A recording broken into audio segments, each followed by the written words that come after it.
188, 184, অত্যন্ত ভয়ঙ্কর গতিবেগ নিয়ে আছড়ে পড়তে পারে। এটি আইকন ওয়েদার মডেল বলছে। বিশ্বস্ত ওয়েদার মডেল, 3টি বিশ্বস্ত ওয়েদার মডেল কিন্তু আমরা দেখলাম। 27শে মে সকাল 10টা-11টার দিকে আছড়ে পড়তে পারে এবং এর গতিবেগ কিন্তু প্রায় 200 কিলোমিটারের কাছাকাছি থাকতে পারে, এরকমই কিন্তু আপডেট এই মুহূর্তে আমরা পাচ্ছি আইকন ওয়েদার মডেল থেকে। সম্পূর্ণ নতুন একটি ওয়েদার আপডেট নিয়ে এসডিজিকে পর আবারও আপনাদের সামনে উপস্থিত। এই মুহূর্তে কিন্তু আমরা দেখতে পাচ্ছি আজ 23শে মে 2024 বঙ্গোপসাগরে কিন্তু ঘূর্ণাবর্তের সিস্টেম তৈরি হয়ে গেছে। ঘূর্ণিঝড় রেমালের যে ঘূর্ণাবর্তের সিস্টেম তা কিন্তু আমরা এই মুহূর্তে প্রায় মধ্য বঙ্গোপসাগরে তৈরি হতে দেখতে পাচ্ছি এবং 3টে ওয়েদার মডেলই কিন্তু বিশ্বস্ত 3টি ওয়েদার মডেলই আমাদের বঙ্গের দিকে এই ঘূর্ণাবর্তটি শক্তিশালী হয়ে ঘূর্ণিঝড় রেমালে পরিণত হয়ে আমাদের বঙ্গের দিকেই ছুটে আসতে পারে, এরকমই কিন্তু একটি ইঙ্গিত করছে এই মুহূর্তে। আমরা ECMWF ওয়েদার মডেল থেকে যদি দেখি তাহলে আমরা দেখতে পাচ্ছি যে আগামী 26শে মে, গত আপডেটেও আপনাদের বলেছি আগামী 26শে মে কিন্তু এই যে ঘূর্ণাবর্ত এটি ধেয়ে আসতে পারে। এই যে আমরা দেখতে পাচ্ছি 24শে মেতে কিছুটা উত্তরে, তার পরবর্তীতে আরও উত্তরে এটি সরে আসছে। 25শে মেতে যদি আমরা চলে যাই, 25শে মেতে আমরা দেখতে পাচ্ছি প্রায় কিন্তু উপকূলবর্তী এলাকার কাছাকাছি এটি পৌঁছে গেছে। পরবর্তীতে যদি 26শে মে চলে যাই, 26শে মে সকাল 9টা-10টার দিকে আমরা দেখতে পাচ্ছি প্রায় উপকূলবর্তী এলাকার খুবই কাছে এই ঘূর্ণাবর্তের সিস্টেম অর্থাৎ ঘূর্ণিঝড় রেমাল অবস্থান করছে। আমরা 26শে মে ভোর থেকেই লক্ষ্য করতে পারবো, 26শে মে ভোরবেলা থেকেই কিন্তু আমরা এই ঘূর্ণিঝড়ের প্রভাব লক্ষ্য করতে পারবো উপকূলবর্তী এলাকায় এবং বেলা বাড়ার সঙ্গে সঙ্গে আমরা প্রায় সমস্ত দক্ষিণবঙ্গ জুড়ে, বাংলাদেশের সমস্ত দক্ষিণ অংশ এবং পশ্চিমবঙ্গের সমস্ত দক্ষিণ অংশ জুড়ে কিন্তু আমরা অনুভব করতে পারবো।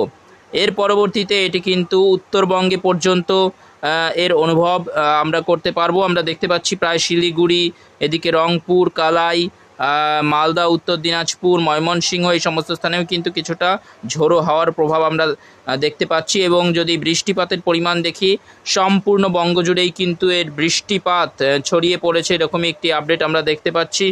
এটি বিশ্বস্ত ওয়েদার মডেল ECMWF কিন্তু এই মুহূর্তে দেখাচ্ছে এবং আমরা যদি ফের চলে যাই উইন্ড গাস্টে আমরা দেখতে পাচ্ছি এর যে সাগরে গতিবেগ রয়েছে 75-80 কিলোমিটার দেখাচ্ছে, এদিকে 85 কিলোমিটার এবং যেটা আমরা দেখতে পাচ্ছি স্থলভাগে 60 কিলোমিটার। তো বেশি গতিবেগ কিন্তু আমরা দেখতে পাচ্ছি না। ECMWF ওয়েদার মডেল যা দেখাচ্ছে গতিবেগ অতটা থাকবে না। 27শে মে, 26শে মে সারাদিন কিন্তু এর তাণ্ডব চলবে এবং 27শে মেতে আমরা দেখতে পাচ্ছি 27শে মে সারাদিনই কিন্তু তাণ্ডব চলবে এবং সঙ্গে কিন্তু একটু গতিবেগ বেড়েছে স্থলভাগে, এদিকে ঢাকা, কুমিল্লা, ময়মনসিংহ, কালাই, এদিকে মালদা, এদিকে আমরা দেখতে পাচ্ছি ঝাড়খণ্ডের পূর্ণিয়া, ভাগলপুর, এই যে এই সমস্ত স্থান, শিলিগুড়ি, আলিপুরদুয়ারেও কিন্তু আমরা দেখতে পাচ্ছি প্রায় 60 কিলোমিটারের কাছাকাছি উইন্ডগাস্ট রয়েছে এবং উপকূলবর্তী এলাকাতেও কিন্তু আমরা দেখতে পাচ্ছি কোথাও কোথাও 70 কিলোমিটার, 75 কিলোমিটার পর্যন্ত। এইদিকে চট্টগ্রাম, হাতিয়া, মহেশখালী এই সমস্ত স্থানে কিন্তু প্রায় 75 কিলোমিটার পর্যন্ত গতিবেগ রয়েছে এবং 28শে মেতে যদি চলে যাই, 28শে মে আমরা দেখতে পাচ্ছি আরও একটু গতিবেগ বেড়েছে উত্তরবঙ্গের ক্ষেত্রে। ECMWF ওয়েদার মডেল যেটা দেখাচ্ছে 85 কিলোমিটার, 90 কিলোমিটার পর্যন্ত গতিবেগ আমরা উত্তরবঙ্গের উত্তর দিনাজপুর, এদিকে বাংলাদেশের রংপুর, ঠাকুরগাঁও এই সমস্ত স্থানে কিন্তু গতিবেগ বাড়তে দেখতে পাচ্ছি এই ঘূর্ণিঝড়ের 28শে মেতে গিয়ে। এবং পরবর্তীতে যদি 29শে মে চলে যাই, 29শে মে উত্তরবঙ্গের জেলাগুলিতে কিন্তু আমরা একটু গতিবেগ দেখতে পাচ্ছি। পরবর্তীতে 29শে মে সন্ধ্যা 6টা ও দেখতে পাচ্ছি আমরা 29শে মেতেও কিন্তু প্রভাব থাকবে এবং 30শে মেতে গিয়ে আমরা সম্পূর্ণভাবে এই ঘূর্ণিঝড়ের প্রভাব মুক্ত হয়ে যেতে আমরা দেখতে পাচ্ছি। এবার যদি GFS ওয়েদার মডেল থেকে আমরা দেখি, GFS ওয়েদার মডেল যেটা দেখাচ্ছে গতিবেগ কিন্তু স্থলভাগে আছড়ে পড়ার সময় GFS ওয়েদার মডেল দেখাচ্ছে এটি কিন্তু আছড়ে পড়তে পারে দীঘা জলেশ্বরের দিকে, এবং এর যে গতিবেগ সেটি অনেকটাই বেশি থাকবে। জিএফএস ওয়েদার মডেল যেটা দেখাচ্ছে আছড়ে পড়ার সময় এর গতিবেগ কিন্তু 100 কিলোমিটারের কাছাকাছি থাকবে, 108, কোথাও কোথাও আমরা দেখতে পাচ্ছি 105। অর্থাৎ আমরা দেখতে পাচ্ছি যে ইসিএমডব্লিউএফ এবং যে জিএফএস ওয়েদার মডেল আছে তারা কিন্তু বলছে যে প্রায় একই স্থানে আছড়ে পড়তে পারে এই ঘূর্ণিঝড় রেমাল। বিশেষ করে জিএফএস যেটা বলছে যে দীঘা জলেশ্বরের দিকে এটি আছড়ে পড়তে পারে, এবং ইসিএমডব্লিউএফ বলছে একটু এদিকে আমরা দেখতে পাচ্ছি যে পূর্ব দিকে বেঁকে এটি আছড়ে পড়তে পারে, অর্থাৎ হলদিবাড়ি যে সুন্দরবন এলাকা রয়েছে পশ্চিমবঙ্গের সেখানে কিন্তু এটি আছড়ে পড়তে পারে ইসিএমডব্লিউএফ ওয়েদার মডেল বলছে, এবং কলকাতার ওপর দিয়ে এটি ধেয়ে যেতে পারে। কিন্তু আমরা দেখতে পাচ্ছি জিএফএস বলছে একটু পশ্চিম দিকে বেঁকে কিন্তু এটি আছড়ে পড়বে, এবং সেই পশ্চিমবঙ্গের দক্ষিণবঙ্গের ওপর দিয়েই কিন্তু এটি ধেয়ে যাবে, এবং গতিবেগের একটু পার্থক্য তারা বলছে যে গতিবেগ কিন্তু 110 কিলোমিটার আছড়ে পড়ার সময় থাকবে। বাংলাদেশের যে শ্যামনগর, মাঠবেড়িয়া এই সমস্ত এলাকা রয়েছে সেখানেই কিন্তু প্রায় 100 কিলোমিটারের ওপরে এর গতিবেগ থাকবে, এবং এদিকে আমরা দেখতে পাচ্ছি হাওড়া, কোলাঘাট, কলকাতাতেও কিন্তু 100 কিলোমিটারের ওপরে গতিবেগ থাকবে। এদিকে আরামবাগ, বর্ধমান, শান্তিপুর, চন্দননগর, বাঁকুড়া এই সমস্ত স্থানেও কিন্তু প্রায় 100 কিলোমিটার গতিবেগ থাকবে এই ঘূর্ণিঝড়ের। এরকমই কিন্তু একটি আপডেট দিচ্ছে জিএফএস ওয়েদার মডেল। এবং পরবর্তীতে যদি আমরা চলে যাই, পরবর্তীতে 27 তারিখ কিন্তু সারা দিন তাণ্ডব চলবে ঝোড়ো হাওয়ার সঙ্গে বৃষ্টিপাত, এবং আমরা দেখতে পাচ্ছি যে এই যে প্রভাব সেটি কিন্তু সারা বঙ্গ জুড়েই ছড়িয়ে পড়েছে। জিএফএস ওয়েদার মডেল কিন্তু এরকমই একটি আপডেট দিচ্ছে 28 মেতেও কিন্তু এর প্রভাব থাকবে প্রায় সমস্ত বঙ্গ জুড়ে, এবং 29 মে নাগাদ এর প্রভাবটা অনেকটাই কম হয়ে যাবে, এবং 30 মে নাগাদ একদম আমরা প্রভাব মুক্ত দেখতে পাবো, ঘূর্ণিঝড় রেমালের প্রভাব মুক্ত হয়ে যাবে সমস্ত বঙ্গ।